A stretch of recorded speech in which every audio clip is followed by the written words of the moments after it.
My Little Dashie, written by Rob Cankerin 53, edited by Sir Peppermint Jam. I live my life, one day at a time. A good portion of those days are uneventful, always falling in the same routine. I wake up, walk to work, walk home, then bum around until I go to bed.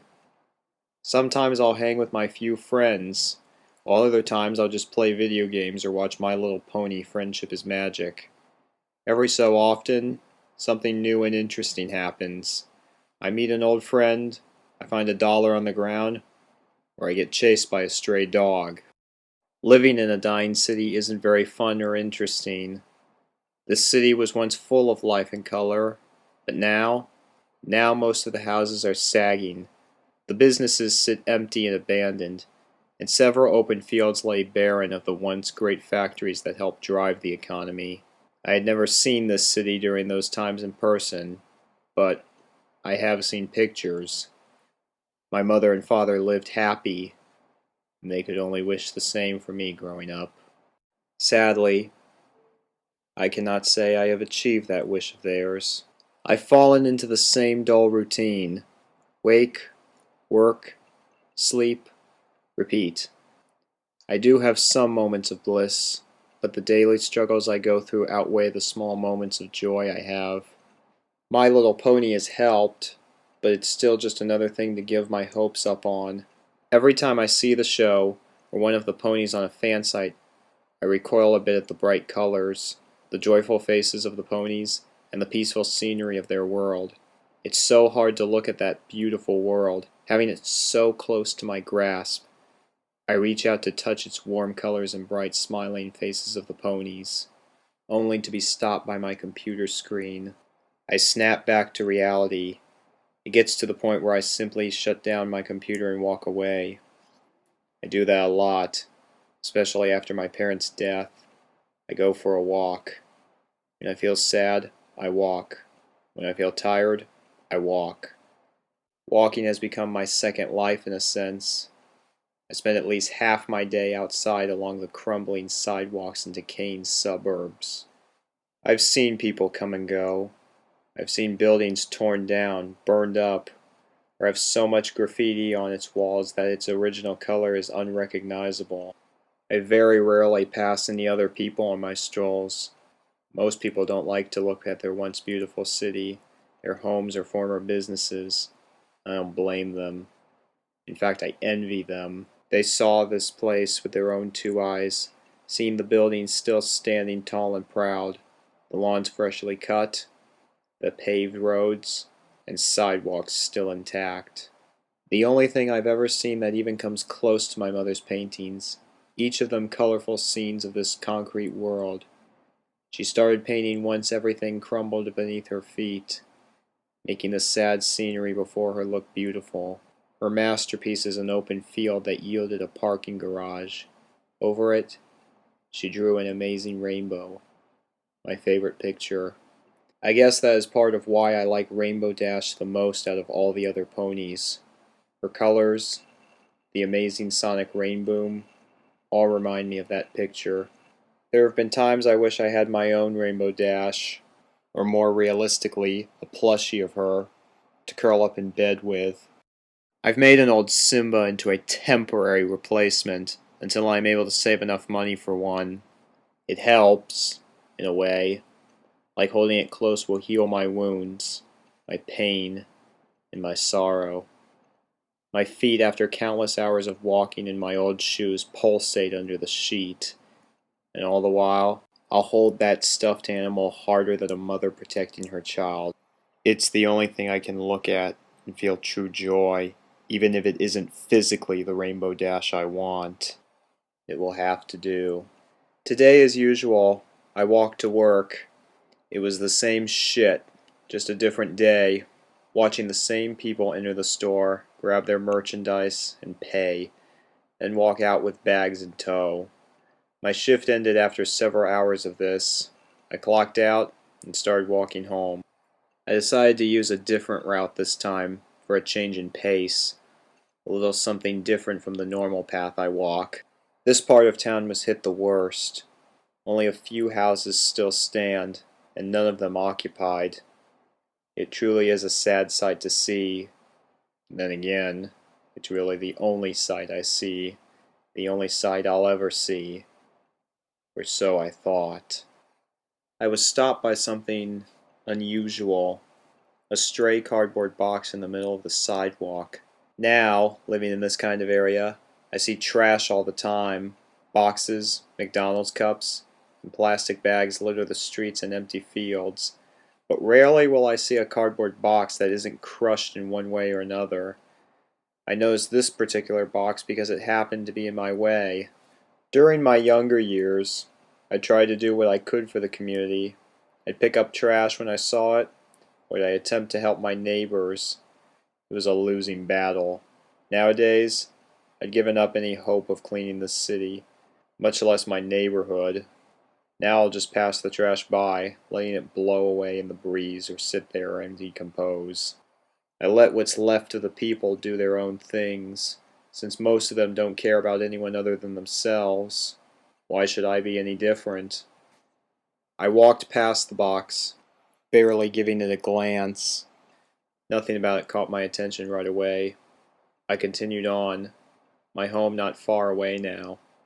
Upon arriving, I sat down and played some games, attempting to push the box out of my mind. I had a little luck, as the box somehow managed to push its way back in. Time crept on by, and soon I found myself wanting to go for another walk. I left the house and started down my usual route when I stopped. What was it about that box that made it stick out in my mind? I turned around, starting down the path I had taken to get home, the path that I only walk once in a blue moon. Curiosity got the best of me, and I wanted some closure. Within minutes, I found it, still sitting there, sad and alone among the broken concrete and overgrown grass. It didn't move. It didn't stand out as if it were special. It was an ordinary, brown, cardboard box. I didn't want to say I came out here for nothing, so I walked closer to it. As I drew closer, however, I began to notice something inside. It was brightly colored, multiple colors in fact, and was quite small, maybe the size of a few-month-old Labrador puppy. I stopped beside the box and looked down at the colorful blob inside. This is where I currently stand, looking into the box at a small something. No, I know exactly what it is, but my brain isn't allowing me to fully realize it just yet. At first, I want to say it's simply a toy, left to die along with all the other things in this block. But then I saw it breathing. In fact, it appears to be sleeping. My hands are sweating, my breathing erratic, and I'm blinking my eyes trying to refresh my vision. Each time, the image stays the same. Inside is a sleeping filly rainbow dash. I kneel down, trying to get a closer look into the box. I can't believe what I'm seeing. There is not a physical, mental, or extraterrestrial way how this could be here. How she could be here, in my gloomy, dark, and horrid world. I examine the box further, and on the side, in simple pen, says, "Give to good home." The first thought that runs through my mind, besides the initial Philly rainbow dash in a box, is, who would give up a Philly rainbow dash? My mind is now a mess of questions. How did she get here? Why is she here? Why is she a filly? Her flank is even barren of her cutie mark, meaning she is indeed a filly. As I stand to stretch my tired legs, I accidentally bump the side of the box with my foot, and the inevitable occurs. She wakes up. She looks around, rubbing her face with a foreleg, trying to wake herself up. At first all she sees are the brown walls of the box, but then she looks up to me, those large black eyes, along with the rose-colored rim around them, drive my heart to, as the meme goes, explode twice. The sheer cuteness of it all drives me to kneel back down, and I can't hold back a smile. I haven't smiled like this in years, since the last time me and my parents went out to the only remaining park in the area. Her eyes continue to stare at me, and I stare back. I don't know what to say or what to do, but I must start somewhere. Hi there. I speak, but she doesn't respond. What are you doing out here? She looks around, then back at me. The more I study her, the more I realize she is really young, years younger than her Philly appearance in episode 23. She might not even be able to talk yet. That is, if she even can talk in my world. The fact that she is even existing right now has me reeling in confusion. I return my attention back to her and notice a small shiver of her body. The fall season is here, and it can get pretty cold, especially around mid-September. I'm not sure how to exactly tackle this situation. Do I take her home? Do I call someone? Who would I even call? I'm a closet brony, so none of my friends know about my love of the show. I can't take her to a shelter. That's a stupid thought in the first place. Not only would it be a horrible sight, she might be taken off to some lab and experimented on, or something just as equally horrible. I have only one choice. She shakes once more as the cool air reaches her coat. Her wings ruffle as she lays back down and huddles her legs closer to her body to keep warm. That's the final straw. I can't take any more. I take off my own jacket and reach down and pick her up. I get the initial response I expected. Fear. She begins to squirm around, unsure of what I'm doing to her. She can't fly yet, but she still flutters her wings as in praying for a miracle to happen, that she does magically take flight. I set her into my jacket, wrap her up so that her head is sticking out, and hold her in my arm. She continues to squirm, but then my body heat begins to finally seep through the thin jacket, and she settles down. It's all right. Let's get you somewhere warmer, huh? I smile again at her. She looks up to me with much confusion in her eyes as she tries to process what is happening. Don't worry. I'm not going to hurt you. It's getting late, and you'll freeze out here. I think she understands me. Not after I say those words. Her eyes return to their normal size, and she snuggles herself more comfortably inside my jacket. She squirms a little, trying to get into a more comfortable position. I can feel her hooves and wings poking me as she shifts. Then, to top it off, she rests her chin onto my arm and lets out a deep sigh, closing her eyes to drift off to sleep. My heart explodes for a third time. The entire walk back, I keep an eye out for other people who could pass me by. I don't want anyone else to see her. I have no way of knowing how they would react. As usual, though, I don't see a single person. It's midnight by the time I get home. Fortunately for us both, I had turned on my porch light, otherwise I might have passed it. Being one of the few occupied homes on the block meant a lot of darkness. The city even stopped running power to streetlights, so that made it all the more difficult. I glanced down at the filly, who continued to sleep in the jacket as I carried her. She was no longer shivering, and felt quite warm. I walk up to my porch, careful not to make too much noise as I get my keys out, unlock the 2 dead bolts, the master lock, and finally the doorknob, and open my door. It is dark inside, due to me leaving while it was still light out. With a flick of the switch, the single bulb in the hallway comes to life, shedding some light into the living room.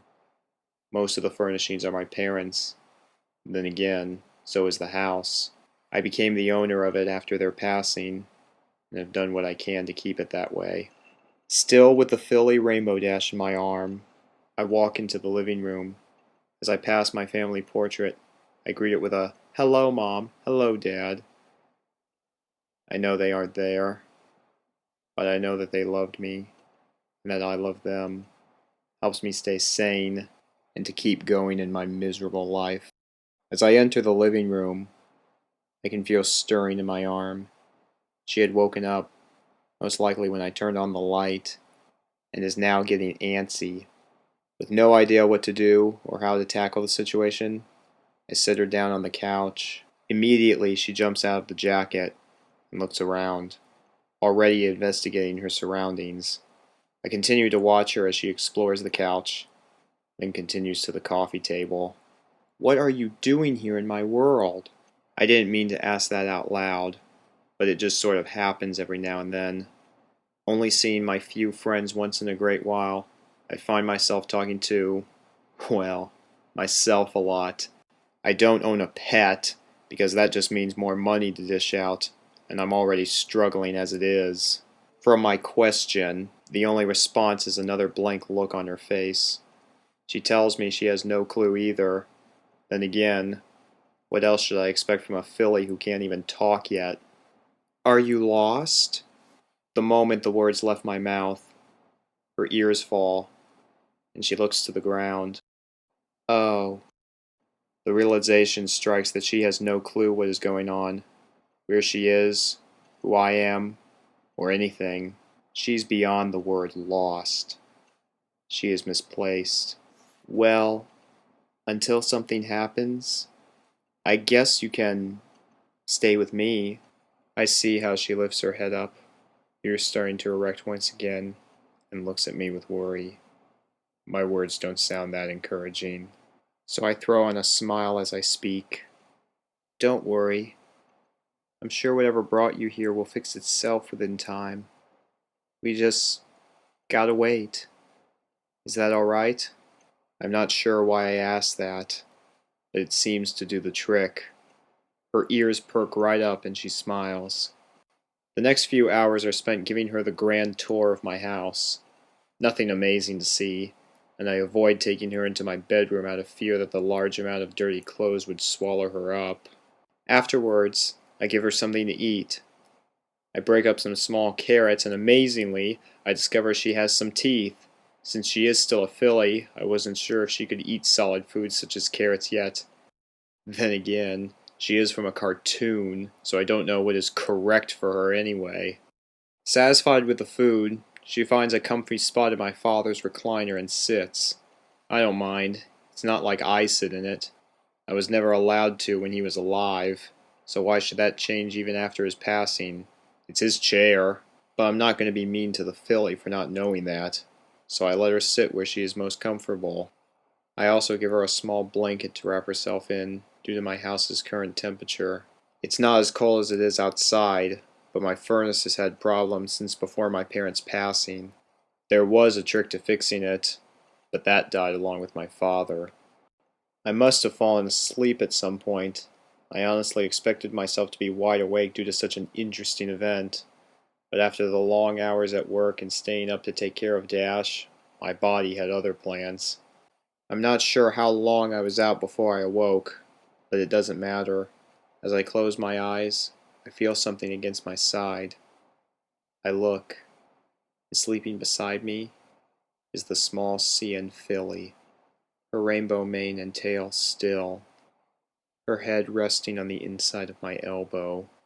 I know the meme gets old, but I must say it. My heart exploded again. Laying there, sleeping and curled up beside me, had me smiling ear to ear. Her gentle breaths are barely heard. The hairs on her mane tickle my arm, but I hold back any movement to itch. The warmth of her body against my stomach warms my already weak heart. Though a few months isn't a long time, it's how long I've wanted a moment like this.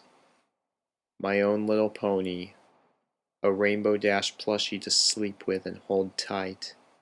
And now, I have a real Rainbow Dash, a filly, sleeping at my side, content as though she's known me since birth. Right now, there is nothing else that matters to me. My despair, my sore feet, and painful heart all go unnoticed, as nothing else can come remotely close to the feeling I have right now. This joy I am experiencing at this moment as I lay awake on my couch. She is here. She is real. Right now, she is my little pony. She is my little Dashie.